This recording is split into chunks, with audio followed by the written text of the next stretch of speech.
one thing that so many people I find completely overlook is your background decoration.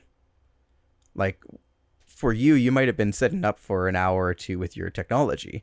That took me all of 20 minutes. What took me 4 hours to do was to get that workbench behind me clean.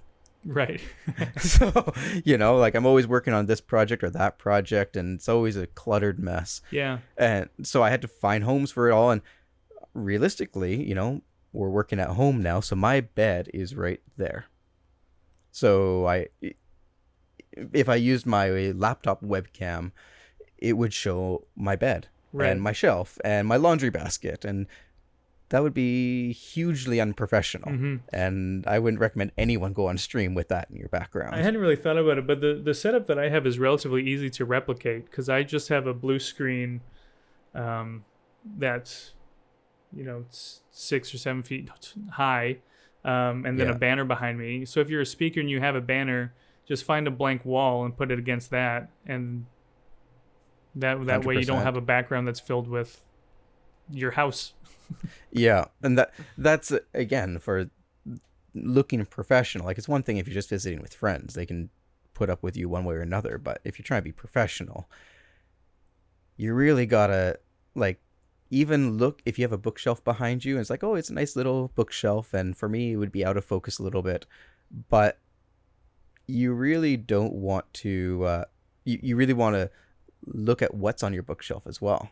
Like, do you want people to potentially find out, I don't know what people are reading. You've got every copy of the 50 Shades of Grey series, and they're all earmarked.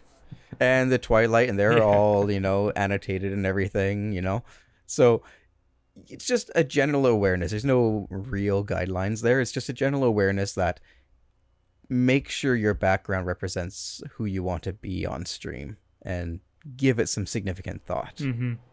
Is more my point. And that's a great point, and it's actually kind of a challenge. And one of the reasons why I use my professional camera as a webcam as much as I can, because with these smaller ones, they actually make it more difficult to do that because there's such a wide lens, right? Yeah. So they see 100%. everything. So on this camera, I can have it. I've got a 50 on it right now, which has, as you can see, it's a pretty tight shot, right? Where if I switch that to this camera on a 24, you're going to see way, way more of the environment. So that's way more stuff I have to try to hide and polish. And, oops, hold on a sec. So that's way more stuff I have to try to hide and polish in the environment to look professional on camera. Yeah. And the other thing, too, is for the camera that I'm using, the camera that you're using, it's far easier to customize that. Whereas on something like that little webcam or any of the built-in ones, usually the software running those is so rudimentary that good luck changing it. It's not just a matter of, I'll crop in and, just tighten my frame for what I'm showing online only. Most softwares won't let you do that at all. I used to do that, actually. And this gets into more advanced stuff, but I would actually put my webcam into OBS, crop it in, and then use... run out of OBS into Zoom or whatever, so I could have a little bit more control, so that I basically just to turn a 24 into a 50.